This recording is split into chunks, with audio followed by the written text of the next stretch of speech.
YS Jagan తనకు అన్యాయం చెయ్యరనే నమ్ముతున్నట్లు చెప్పారు నంద్యాల వైసీపీ ఇన్ఛార్జ్ రాజగోపాల్ రెడ్డి. శిల్పా మోహన్ రెడ్డి వంటి వాళ్ళు పార్టీలో చేరినా చేరకపోయినా వైసీపీ బలంగానే ఉందన్నారు. అయినా కొత్త వాళ్ళు వస్తే మరింత బలపడుతుందని చెప్పారు. అయితే శిల్పాతో కలిసి పనిచేయాలా వద్దా అనేది జగన్తో కలిశాక ఆలోచిస్తానంటున్నారు రాజగోపాల్ రెడ్డి. ఎవరు వచ్చినా పార్టీలో చేర్చుకోవడం అయితే మా పార్టీ బలోపేతం కావడానికి ఎవరైనా చేర్చుకుంటాం. గతంలో చెప్పినాను, ఇప్పుడు చెప్తున్నాను. కాబట్టి మమ్మల్ని పార్టీలో జగన్మోహన్ రెడ్డి చేర్చుకున్నప్పుడు మాకు ఏ మాట ఇచ్చినాడు అనేది మాకు తెలుసు. కాబట్టి జగన్మోహన్ రెడ్డి గారితో మమ్మల్ని పిలిపించుకున్నప్పుడు ఏంది అనేది అప్పుడు నేను చెప్పగలుగుతాను. కానీ ఇప్పుడైతే పార్టీ అధ్యక్షుడు మొన్న కానీ మేము మాట్లాడినప్పుడు 1 మంత్ కానీ మొన్న న్యూజిలాండ్ పర్యటన ముందు కానీ నేను మాట్లాడినాడు. బై ఎలక్షన్ రెడీగా ఉందని చెప్పాడు. మేము రెడీగా ఉన్నామని చెప్పినాము.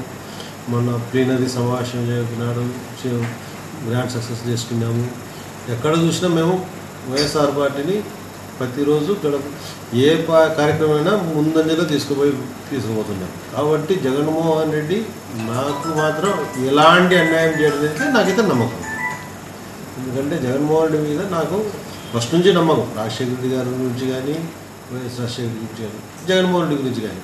ఎందుకంటే నేను ఫస్ట్ నుంచి నాకు ఇప్పటి నుంచి కాదు, దాదాపు మా కుటుంబంతో 30 ఏళ్ళ నుంచి పరిచయాలు ఉన్నాయి. కాబట్టి నాకు ఎలాంటి అన్యాయం అయితే జరగదు. నాకు చెప్పిన కాన్ఫిడెంట్ నాకు ఉంది. ఎమ్మెల్యే టికెట్ ఆశించి వస్తానని చెప్పి ఎమ్మెల్యే టికెట్ ఆయన ఆశిస్తా అంటున్నాడు. జగన్మోహన్ రెడ్డి చెప్పినాడా లేదైతే మాకు తెలియదు. ఈయన చెప్పుకోవచ్చు.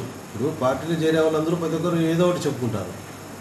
పార్టీలో రేపు ఆయనకి ఎంపీకి ఇస్తాడా, ఎమ్మెల్యేకి ఇస్తాడా ఎవరు అనేది జగన్మోహన్ రెడ్డి నన్ను పిలిపించుకున్నప్పుడు మాకు డిసైడ్ అవుతుంది. నాకు తెలిసిన ప్రకారం అయితే నంద్యాల వైఎస్ఆర్ పార్టీ తరఫున ఎమ్మెల్యే టికెట్ నాదే అనేది నాకు కాన్ఫిడెంట్గా నేను ఉన్నాను. ఆ రోజు చెప్తున్నా, ఈ రోజుకి నేను అదే కాన్ఫిడెంట్తోనే ఉన్నాను.